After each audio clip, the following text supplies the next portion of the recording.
धारणा जदिव बसिलु आज सरकार गोटे चेतावनी दे म्यूनिसिपालिटी उन्नयनमूलक कार्य किसी होना नहबार कारण हूँ सरकारी कर्मचारी मैंने जो मैंने अच्छा कर्तृपक्ष जो मैंने अच्छा से सहयोग करूना कम जो रेजोल्यूशन पारित हो साधारण लोकों से रेजोल्यूशन को कौन कम होना दीर्घ 8 मास जब नूतन सरकार आसला शासन मनोवृत्ति बदली गला तेणुक आम पाखे गोटे डिमांड कलु आज सब से विषय अवगत करेलु बारंबार अवगत करेचु जदि आपण मैंने जो साधारण जनता काम न करेंगे ताहले म्यूनिसिपालिटी कौन बैठक को आम आसबू ना एवं आगामी दिन में आम समस्त काउंसिलर चेयरमैन आम म्यूनिसिपालिटी मुख्य फाटक पाखे धारणा रखी दो 10 number ward councillor Rashmita Singh कौन कहबे आपण आज आसते म्यूनिसिपालिटी को कौन रही दाबी तो यहाँ आज बोर्ड मीटिंग बजेट मीटिंग था से आसलु आम दीर्घ दिन धरी 8 मास है आमर कार्य कौन वार्डर कि कौन उन्नतिमूलक 21टा वार्डर कौन उन्नतिमूलक कार्य होनी कहीं होनी आप दोष देवे आम दोष दौचु आमर ड्यूटी अफसर जेई एम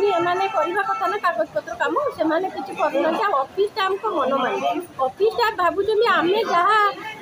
करूँ से कथार आम काउंसिल आ चेयरमैन आमर एकमत सी आम कथा को कौन शुणुना गुड़िक आगामी दिन पूरण न हो आप कौन करेंगे आम कौन कर मैंने से आमर भर आम 21 जन काउंसिलर ये धारणा दबू आकार जयंत पाणी 7 नंबर काउंसिलर कौन रही अभियोग आज साधारण बैठक में आमर चेयरमैन सहमति क्रमे समस्त 21टा काउंसिलर आम लक्ष्य वर्जन कलु कारण आमर जो रेजुलेसन हुए जो प्रस्ताव गुड़िक सब दिया हुए मास धरी से पड़ी रही कौन कार्यकारी होनी एमि कौन आमर जो एग्जीक्यूटिव अफसर आसुँच से सेमती माने काम चला काम करी जाऊँगी तेणु आम विरक्त होगी आम कक्ष त्याग कर कौन कार्य होनी आम जेहेतु आज कक्ष त्याग करमर समूह स्वार्थ आम केन्द्रापड़ावासी आम कक्ष त्याग कलु तेणु आपको जदि समाधान न करती एमती भी आम कलेक्टर अफिस कम्प्लेन दि जाइए से किसी शुणी ना तेणु जे पर्यंत यहाँ समाधान न हो जारी रही आग को साधारण सभा हम ना Sheikh Aslam ward number 13 councillor कौन रही दाबी आपण आज आसते देखो आम आसवा 3 वर्ष होगला आम पूर्व सरकार बेले आमर विभिन्न प्रकार उन्नतिमूलक काम आपंकर केन्द्रापड़ा म्यूनिसिपालिटी हूँ सब पुराना म्यूनिसिपालिटी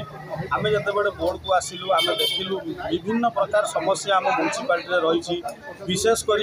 जल निष्कासन उपर बहुत ध्यान देकी आम पूर्व सरकार बेले बहुत गुड़ा टेंडर करूँ जोटा कि एबे भी आमर जदि म्यूनिसिपालिटी देखा गले 200 बढ़िया टेंडर अच्छी जोटा काम हम आदि टेंडर काम हम उन्नतिमूलक काम हम निहाती टेंडर पर जेई ऑफिस स्टाफ निहाती दरकार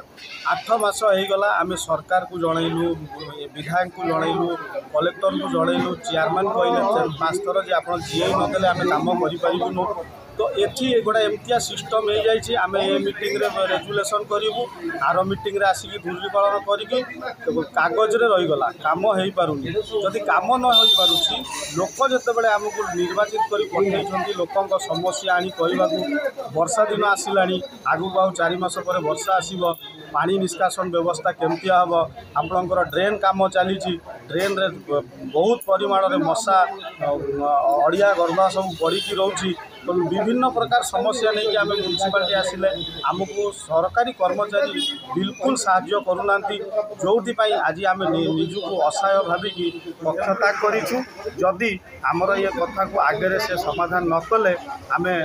द्रुत कार्य अनुष्ठान नबू म्यूनिसिपालिटी आगे आसिक बसिक धारणा